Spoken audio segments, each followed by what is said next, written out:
देश के अनेक प्रदेशों में जहां अटके हुए थे, विदेश अटके हुए थे, उनको घर वापस लाने का काम किया।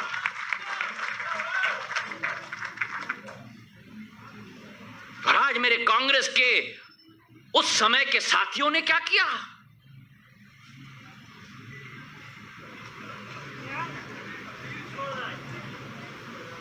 यह है जनसेवा।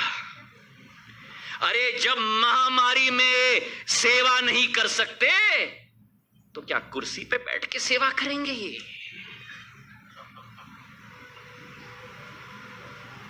मैं उन दोनों को कहना चाहता हूं, कमलनाथ जी और दिग्विजय सिंह जी, आप दोनों सुन लीजिए, टाइगर जिंदा है।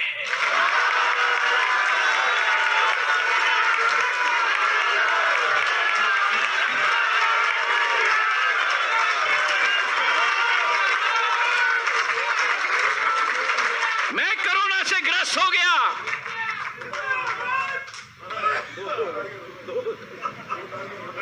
अब 2 टाइगर हो गए तो 2 नहीं होंगे, 11 हो जाएंगे।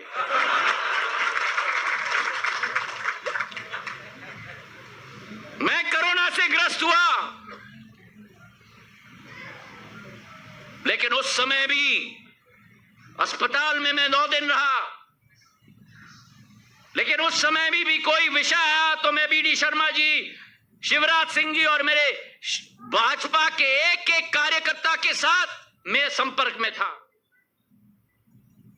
ये सेवा भाव कोई खरीदा नहीं जा सकता। कमलनाथ जी और दिग्विजय सिंह जी, ये या तो आपके दिल में है या नहीं है। ये दिखावे का खेल नहीं होता, ये अंतरात्मा का खेल होता है।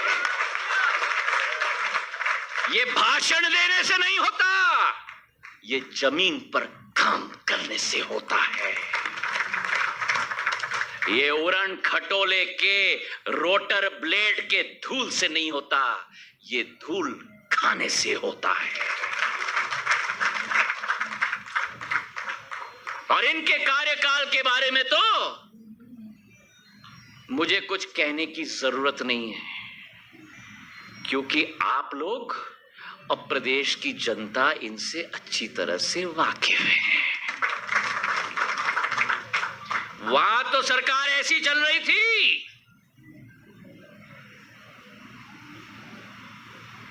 कि कुर्सी पे किसी को बिठा दिया और चाबी किसी के हाथ में।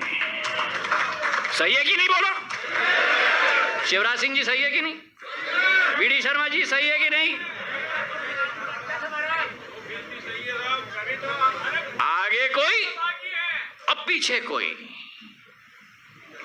और काम केवल एक, सुन लो भैया, धंधा ही धंधा।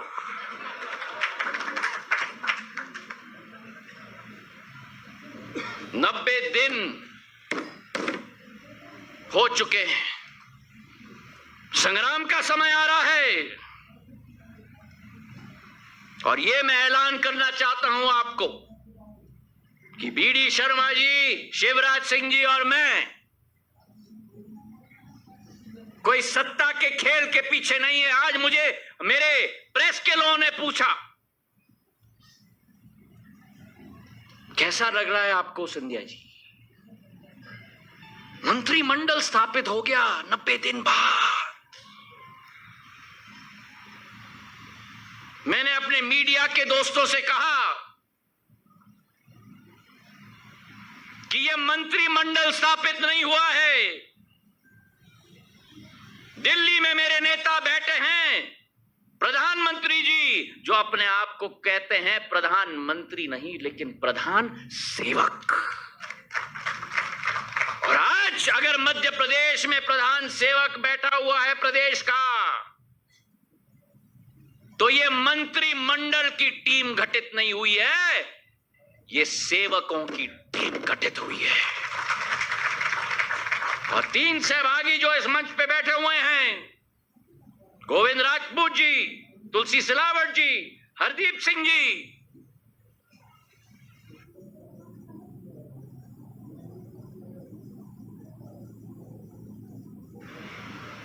आज जश्न मनाने का समय नहीं है।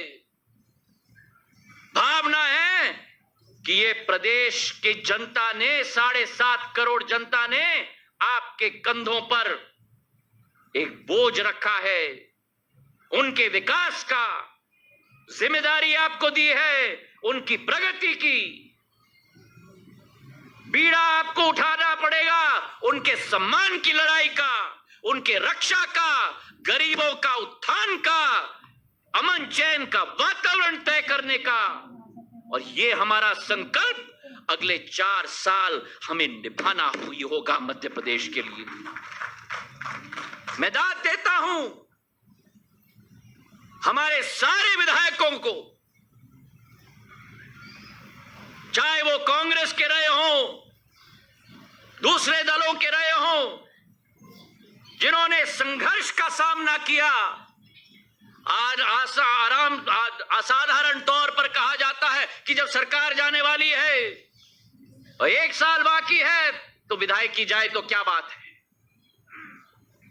इनकी अंतरात्मा की आवाज थी कि जो अन्याय की सरकार चल रही है, जो भ्रष्टाचार की सरकार चल रही है, इस सरकार का भाग हम नहीं हो सकते। चाहे हमारी कैबिनेट मंत्री रहे या ना रहे, चाहे हमारे विधायक रहे या ना रहे, हम जनता के साथ दोबारा जंग की मैदान में जाने के लिए तैयार हुए, लेकिन इन भ्रष्ट सरकार के साथ खड़े नहीं होने के लिए तैयार नहीं।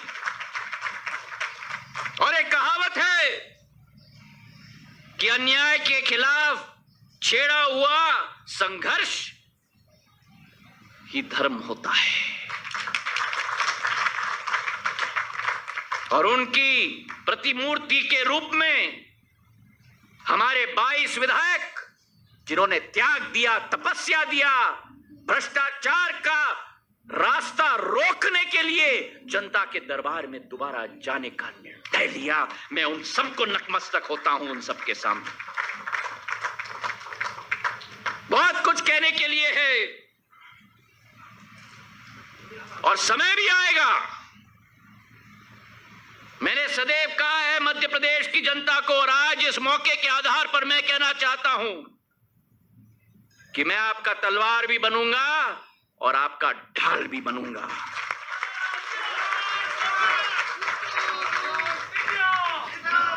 सदैव सिंधिया परिवार ने सत्य का साथ दिया है, क्योंकि सत्य परेशान हो सकता है लेकिन सत्य पराजित नहीं हो सकता। और जनता के समक्ष जब ये लोग जाएंगे तो जनता इनसे प्रश्न करेगी कि तू इधर उधर की बात न कर, ये बता कि काफिला क्यों लूटा। तू इधर उधर की बात न कर, मुझे रहजनों के साथ गिला नहीं, तेरी रहबरी का सवाल है। तो आप लोगों का स्वागत है मेरी भारतीय